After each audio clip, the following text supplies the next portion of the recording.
Everyone is part of a bigger story. It's a bigger story than you can imagine. It's a big story about a really big God. Discover the story that shows you the character of God.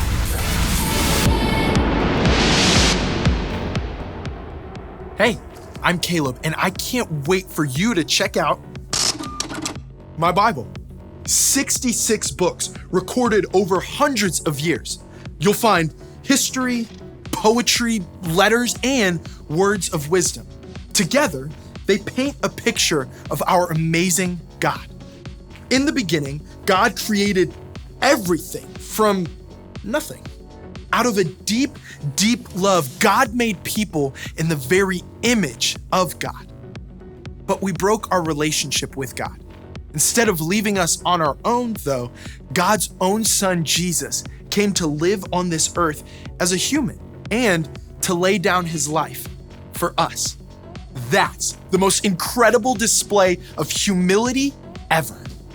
And I have 5 stories from the life of Jesus to show you what it looks like. We get started in the New Testament book of John.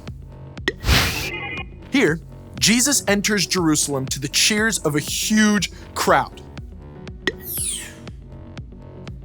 But even though his followers welcome Jesus as a king, he doesn't lord it over them.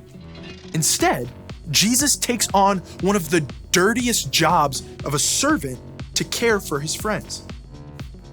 We stay in John for our next story.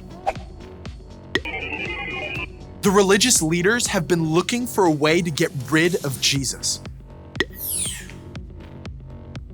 They arrest him, hold a mock trial, and send Jesus to the Roman governor, who sentences him to die. Nailed to a rough cross, Jesus gives up his life. It's the darkest hour of history. But the story's not over, because God's power is about to prove stronger than death. We hop over to the book of Philippians now. Here, the Apostle Paul writes a challenge to the believers in the young church at Philippi. As you deal with one another, you should think and act as Jesus did. Jesus was equal with God, but Jesus didn't take advantage of that fact. Instead, he made himself nothing. He did this by taking on the nature of a servant. He was humble and obeyed God completely. He did this even though it led to his death.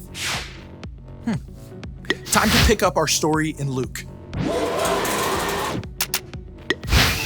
It's 3 days after Jesus' death, and 2 of his followers are traveling the road from Jerusalem to Emmaus. Deep in conversation, they try to understand the confusing things that have just happened. Then, a stranger joins them and explains the whole story of Jesus. When the men stop for dinner, they discover the stranger is no stranger at all. Time to hop forward 1 book to John. Peter and his friends have been fishing all night with no luck. At dawn, a stranger on the shore calls out for them to throw their nets on the other side. In moments, the nets are full to bursting. It's Jesus.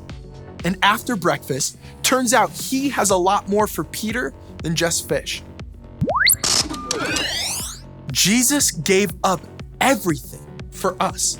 And with his help, we can give up what we think we deserve to put others first. That's what true humility looks like. And I can't wait to see how it shows up in you and me.